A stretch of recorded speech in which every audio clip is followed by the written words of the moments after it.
sky was a thick, bruised blanket of charcoal when Adam pulled his truck off the main interstate. This job was unusual. Not a broken mansion or a billionaire's bunker, but a church, a newly consecrated, isolated Catholic sanctuary named St. Jude's. The location was far too remote for a modern place of worship, nestled in a valley outside a dying industrial town in upstate New York. The surrounding pines were deep black silhouettes against the oppressive evening light, and the air was cold, heavy, and utterly still. Adam's specialty was failure analysis, and here, the failure was technological defiance. The father had called repeatedly, a cascade of baffling electrical and security glitches that defied the blueprints. He parked beside a sparse line of trees. The church itself was starkly modern, geometric concrete and heavy reinforced glass, a structure that should have been pristine and predictable. Yet, as Adam approached the main entrance, he noted the unnerving stillness around the building. No sound carried, despite the wide-open expanse. The heavy oak door opened instantly. Standing in the cool, echoing nave were two figures. The father, a stout man with a face that seemed permanently etched with calm, and two nuns, both elderly, standing like silent, dark sentinels near the altar. Their posture was unnaturally rigid. "Mr. Adam, welcome. We were expecting you before the light left us," the father stated, his voice quiet and even, devoid of any genuine warmth or anxiety. He didn't offer a hand. Adam stepped inside, setting his toolkit on the polished stone floor. The sanctuary was vast, austere, and cold. The quiet was almost painful. "The job requires a full diagnostic. The brief mentioned constant camera failures, lighting systems blinking out of sequence, and the bell tower." "The bell," the father finished, his eyes fixed on the empty space above the central altar. "It rings, randomly, always between midnight and 3 in the morning. We need the electrical fault isolated. It interferes with the daily life here." He finally looked at Adam, and the man's profound, unnerving placidity was instantly chilling. "This is new construction, father. The conduits should be pristine. A random bell ring suggests a massive short or a programming fault," Adam murmured, moving toward the side aisle where the main access panel was located. The quality of the fit and finish was professional. This contradicted the severity of the system failures. "It is not a short, Mr. Adam. It is the history of this place, waiting to be acknowledged," the father said softly, the silence of the nuns amplifying the statement. "We have provided you with access to the central conduit vault and the security hub. We trust you will find the source." Adam opened the heavy steel door to the utility vault. The air that rushed out wasn't cold. It was dry, warm, and smelled faintly of burnt ozone and something metallic he couldn't place. He noted the high-grade components. The quality was professional, but the dread building in his gut was telling him the problem wasn't electrical. The problem was built into the foundation. Adam ignored the father's cryptic comment, sealing himself inside the utility vault. He was used to dismissive clients, but the profound, unnerving calm of the clergy felt less like faith and more like practiced denial. The night outside had become absolute, a smothering black that seeped through the thick walls. Adam worked quickly, tracing the inexplicable power surges backward from the main breaker panel toward the sanctuary's network hub. The initial inspection revealed a technical impossibility. High-grade, newly installed Cat6 cabling was showing intermittent, random voltage spikes that should have melted the insulation, yet the wire remained cool to the touch. The fault was drawing non-physical energy. By 9 p.m., Adam decided the core issue lay in the ceiling, where the surveillance network connected to the bell tower's control unit. He dragged a tall, heavy wooden ladder into the main sanctuary, the sound echoing ominously in the vast empty space. He climbed slowly, his powerful LED headlamp his only true link to reality. The air up near the apex of the vaulted ceiling was stagnant and oddly warm. Adam had just opened a junction box adjacent to a security camera when the trouble began. The main sanctuary lights, the complex system of recessed LEDs he hadn't even touched yet, began to flicker violently. It wasn't a standard short. The lights were cycling between brilliant, blinding white and absolute blackness with agonizing rapidity. The strobe effect was disorienting, casting Adam's shadow into monstrous, dancing shapes on the high walls. "Just a surge," Adam muttered, trying to steady his hand on the slippery wooden rung. In the fraction of a second, when the light snapped from blinding white to complete blackness, Adam froze. He wasn't alone. A face. It was there, inches from his own, suspended in the blackness beside the ladder. It was not human. It was gaunt, stretched, its eyes wide caverns of pure black, and its mouth open in a soundless, impossible scream. The encounter was instantaneous, a terrifying, hyper-real shock that lasted less time than a single heartbeat. Adam yelled, a guttural sound of pure terror, and his technical focus disintegrated. His foot slipped on the slick wooden rung. The heavy ladder twisted violently, and Adam lost his grip. He plummeted. The fall was a blur of scraping wood and panicked motion. He hit the polished stone floor with a sickening, heavy impact that sent an explosion of pain through his shoulder and hip. He lay winded, his lungs burning, the taste of blood in his mouth. The lights continued their frantic, violent flickering above him. He pushed himself up, his body screaming in protest, clutching the discarded flashlight. He swept the beam wildly across the empty sanctuary. The phantom was gone. The cold air rushed back to fill the void. His light beam finally settled on the wall near the confessional booths. There, beneath a small, ornate plaque, hung a framed, somber portrait. It was an oil painting, likely of a founding member of the church's order. It was the face. Not precisely the same stretched, screaming terror he had seen, but the features, the gauntness, the wide, accusing eyes were unmistakable. It was the portrait of a nun. The light snapped back to a steady, silent glow, leaving Adam alone, bruised and staring into the painted eyes of his attacker. Adam pushed through the white-hot flash of pain in his hip, scrambling backwards, never taking his eyes off the framed portrait. His mind, usually a precise machine for diagnosing technical failures, was locked in a desperate battle with his senses. He tried to rationalize the fall, the concussion, the low light creating an optical illusion. But the memory of the screaming face, identical to the painted one, was a cold, hard fact. He forced himself to his feet, ignoring the throbbing muscle and bone. The air in the sanctuary now felt thick, almost viscous, and the silence was suffocating. He took one hesitant step toward the main altar, then glanced back at the nun's portrait. It was happening again. The painted canvas was no longer still. The face in the oil painting was visibly changing. The somber features began to stretch, the lines of the habit elongating unnaturally. The dark, painted eyes, which had been fixed on the wall, were now focused directly at Adam. The neck seemed to extend, the entire figure slowly leaning out of the frame, emerging from the two-dimensional surface into the cold air of the sanctuary.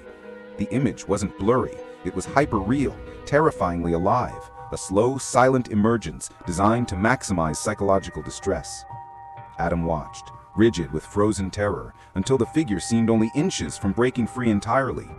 He snapped his eyes shut, squeezing his lids together so hard that spots danced behind them.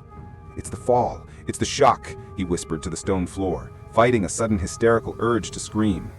He wrenched his eyes back open. The nun's portrait was instantly, jarringly normal. The paint was flat, the frame was still, the eyes were fixed on the wall, and the somber, unsettling calm was completely restored. It was as if the last 30 seconds had been meticulously edited out of time. Shaken to his core, Adam snatched up his tools and stumbled out of the sanctuary. He found the father in a small, well-lit office near the rear of the church, calmly reading a heavy liturgical text.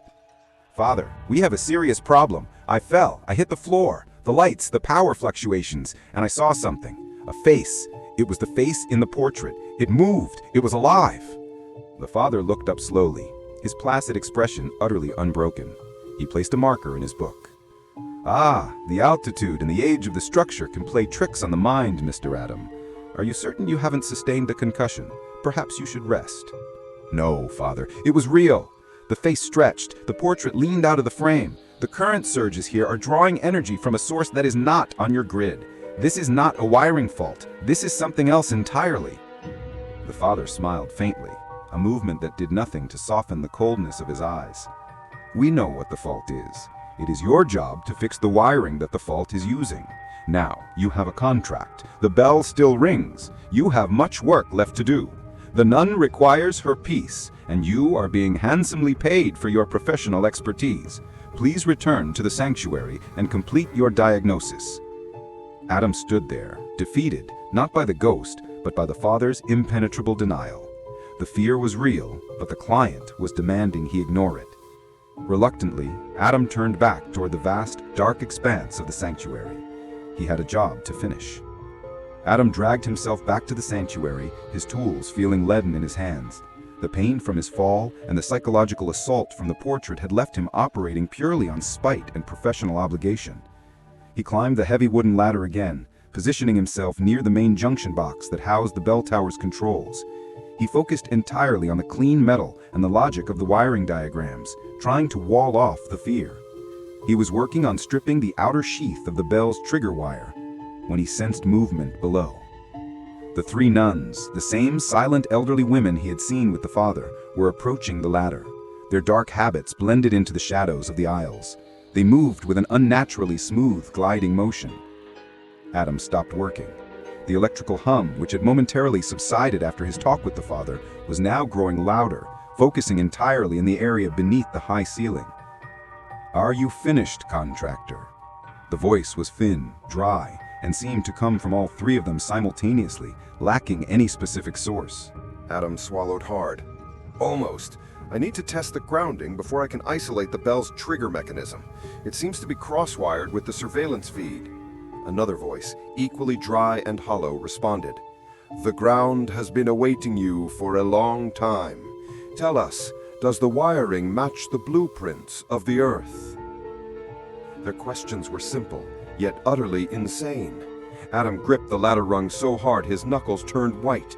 He tried to focus on their faces. He needed to see the human response, the flicker of sanity behind the odd dialogue. But as he looked down, the terror returned, cold and immediate, eclipsing everything before it. The nuns' faces were changing. It was a slow, sickening transformation, starting with the skin. The smooth, aged texture began to crack, pulling taut over the bone beneath. Their cheeks sank inward, creating deep, impossible hollows. Their eyes, already wide and dark, dilated until they became gaping black pits. The skin turned a mottled, ancient gray, peeling away at the edges of their mouths to reveal a dry, stretched rictus of bone and muscle underneath.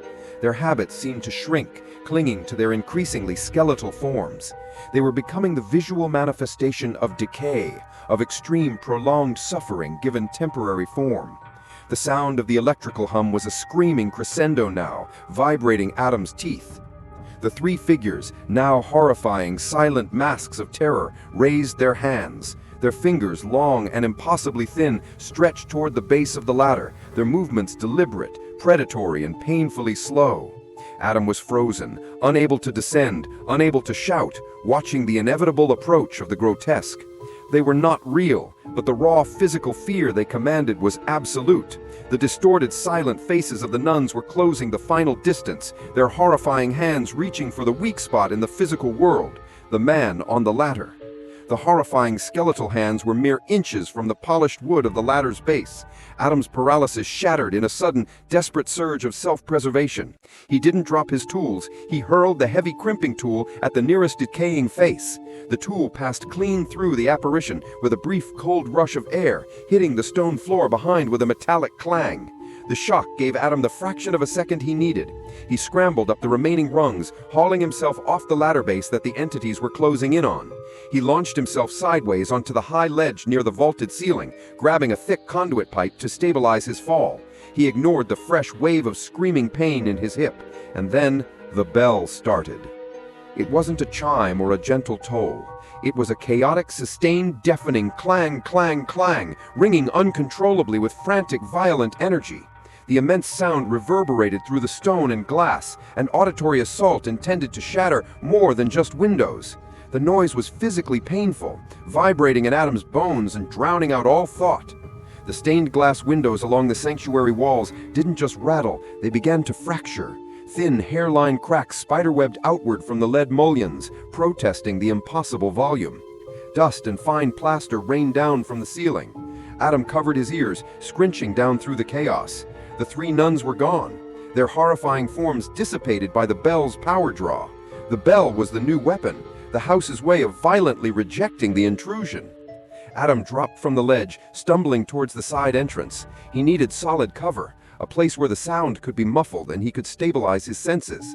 He burst through a heavy wooden door marked with a small brass plaque, stumbling into the small, dark room adjacent to the main sanctuary, the sacristy, or vestry. The noise here was slightly muted, but still deafening. Adam crouched, trying to catch his breath, his eyes darting around the confined space. The sacristy was lined with simple wooden cupboards and wall paneling, housing the church's vestments and liturgical tools. It felt old, much older than the modern construction of the sanctuary. He noticed it immediately. A single section of the dark wooden paneling near the floor was slightly misaligned. It was a minute flaw, the kind of detail only a meticulous contractor would spot. The line of the panel ran 1/8 of an inch higher than the piece next to it. The relentless, chaotic ringing of the bell was the soundtrack to his sudden cold focus. Adam pulled out his smallest, sharpest utility knife and began to carefully trace the edges of the misaligned panel. He found a tiny, almost invisible pressure seam. He jammed the knife into the gap and applied leverage. With a soft, protesting pop that was utterly swallowed by the sound of the bell, the small section of paneling gave way. It wasn't a cupboard. It was a hidden small door, no more than 3 feet high, leading into a black, dusty crawl space that ran directly behind the main altar. The air that leaked out smelled ancient, stale, and metallic, like the forgotten core of the entire structure. The actual structural problem wasn't electrical, it was behind the walls. The deafening, uncontrolled clang of the bell hammered against Adam's ears, but his focus was absolute.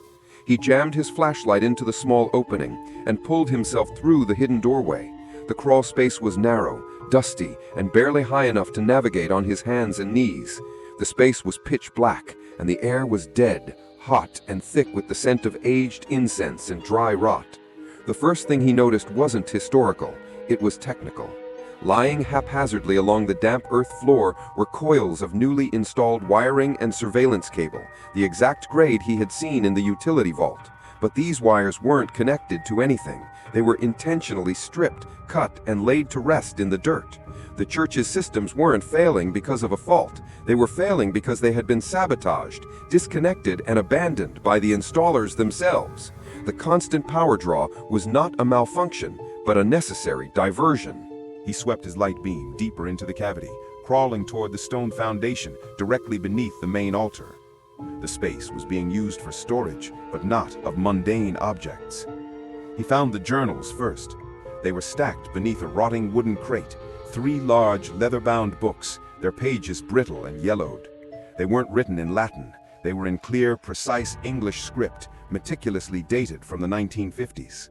Adam opened the top one, his fingers trembling, shining the light on the first entry. The handwriting was neat, flowing, and deeply unsettling. The early entries described the founding of the sanctuary and the necessary agreement made with the land. But the later entries grew dark, detailing the feeding cycle, the tribute of silence, and the need to acknowledge the one who rings the bell. The father and the nuns knew. They hadn't just been unnerved by the glitches. They had been facilitating them. The random bell ringing wasn't a fault, it was a ritual. Adam's breath hitched as his light fell upon the final object. Lying beneath the journals, meticulously folded and preserved, was a single, ancient, ceremonial garment. It was a type of simple, coarse woolen scapular, deeply stained with a color that had once been rich purple, but had oxidized over time into a dry, frightening black. The fabric was so old, it looked petrified. The scent of ozone and something metallic was strongest here. This was the source of the anomaly, the historical anchor point. Adam now understood the terrifying truth. The church was not built over history, it was built to serve it. The sleek, modern wiring, the expensive construction, it was all a deceptive facade. The true function of St. Jude's was to house and perpetuate the dark ritual detailed in the journals. The nuns and the father were not victims of the haunting. They were the caretakers of the entity that rang the bell. He wasn't fixing a church, he was disturbing a sealed grave. Adam didn't hesitate.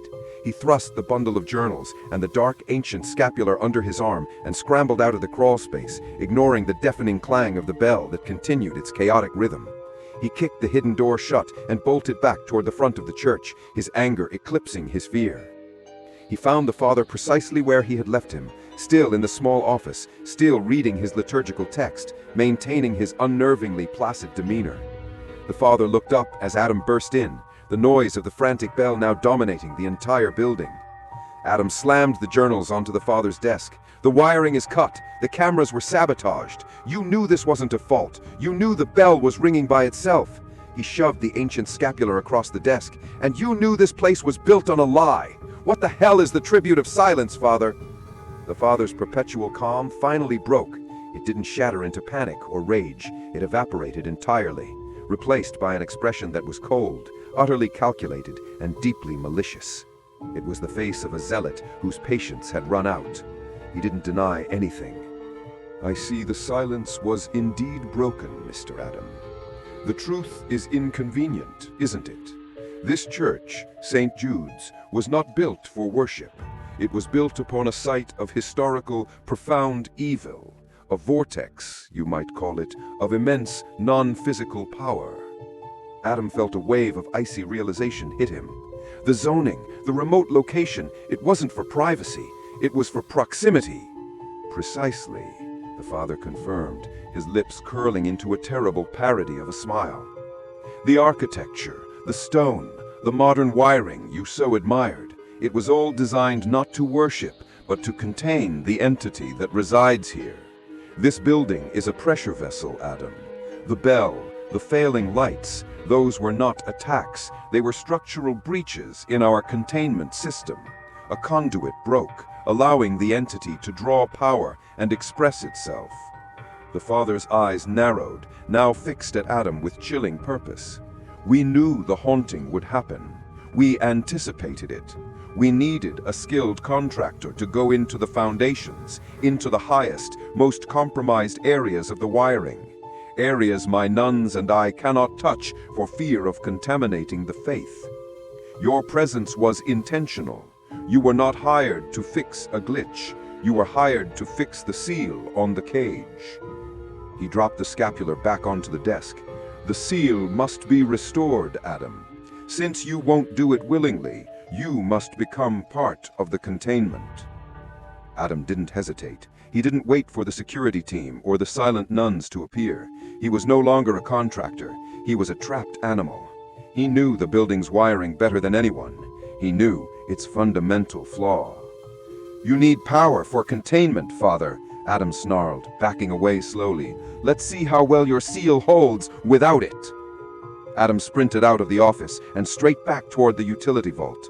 The father shouted a command in a harsh, unfamiliar tongue, and heavy footsteps, not spectral, but physical, echoed behind him. He burst into the vault, ignoring the deafening clamor of the bell. He didn't head for the main panel. He dove toward the sabotaged wiring hub he had investigated hours earlier. He found the loose, stripped-out power lines, the ones meant to be left dead, and with a speed born of pure survival instinct, he grabbed the main 480-volt feeder wire and deliberately crossed it with the main sensor lead for the bell tower's lighting grid. He knew what would happen. The result was instantaneous and catastrophic. A massive, blinding flash of white-hot electricity erupted from the hub. The sound was a searing crack, completely drowning out the bell. The power surge was so violent it blew every connected breaker in the church simultaneously. All the lights, the sanctuary, the vault, the father's office, snapped into absolute total blackness. The air filled with the acrid smell of burnt copper and ozone. Adam, momentarily blinded and deafened, scrambled out of the vault, pushing the heavy door shut behind him. The father's security team, now disoriented and screaming in the sudden darkness, crashed into walls behind him. Adam ran through the absolute darkness of the sanctuary, guided only by the lingering afterimage of the flash.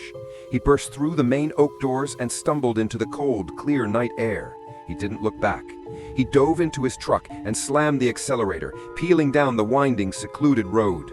He drove hard for 10 minutes until the silence in his cab was broken. Looking in his rearview mirror, far back where the valley obscured the church, he heard it. The chaotic, frantic ringing of the bell had stopped. It was replaced by a single, low, deliberate, and impossibly clear toll. Toll.